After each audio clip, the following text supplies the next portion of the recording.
हेल' लोगोफोर, बे समाव मोनसे गोनां नोंथांमोनजों मोनसे खोथा शेयार खालामगोन। बे जाहैबाय जोङो थांनाय सप्तासेसो सिगाङाव जोङो नुनो मोन्दोंमोन जे आसाम टेट जेनेरेलि जोङो बेवहाय होखांबाय गोबाङानो एलपि आरो इउपि अदेबानि प्राइमारि सेक्सननि थाखाय। दा बेयाव गोबाङानो जायफोरहा मोजां स्टाडि खालामदों बिथांमोनहा हादों। कुइसनाबो फ्राय इजियानो फैदों।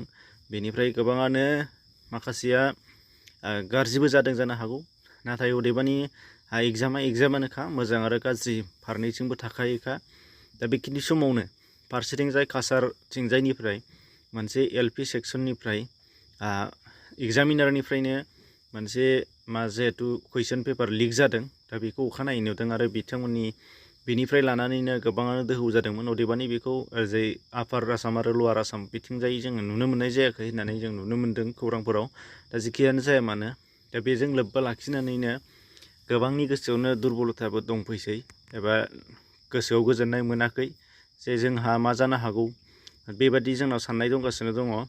दा जोंनि सेनियर्स एबा जुनियर उन्दै फंबाय बिनानावमोन, दा बिथांमोननियावबो बेबायदि सोंनाया जादों जानो हागौ। नाथाय बेखिनि समावनो नोंथांमोननि गेजेरावहायबो बियो फैदों जानो हागौ जे ससियेल मिडियानि थ्रुयैबो गोबाङानो स्प्रेड जागासिनो दंखायो जे मोनसे मबाइल नाम्बार नोंथांमोना स्क्रिनाव नुगासिनो दङ।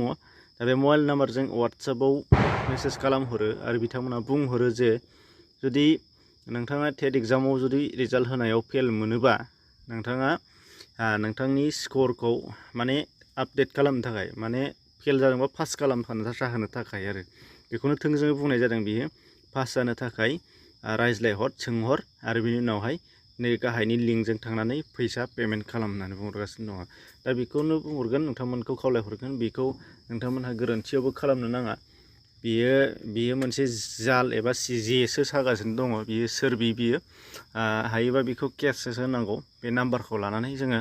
आरो गोबाङानो चान्सबो लागासिनो दङ, गोबां टेट होगिरि बिथांमोनानो सावरायगासिनोबो दङ। दा नोंथांमोननो बाहाय आङो टेटनिबो गोबां क्लास लादोंमोन, नाथाय आंहा एलपि सेक्सनावल' पास जादों। बेखौ नोंथांमोना बयबो मिथिगौआनो, खायफाया मिथिया। इउपि सेक्सनाव आङो जायाखैमोन, दा बेखायनो बेखौ आंबो इउपि सेक्सनाव होदों। आरो गोबां जायफ्रा क्लास लादोंमोन, क्लासाव नायदोंमोन, बिथांमोनाबो मोन्दों। दा आंनियावबो बेयो मेसेजआ फैदों जे बाहाय बे एखे मेसेजखौनो हरदों, एखे नाम्बारानो वाट्सएपआव हरदों आरो बेखौ दिनैसो हरदों। नोंथांमोना टाइम टेबोल नायनानै लानो हानाय जागोन। दा बेयाव हरनाय जादों।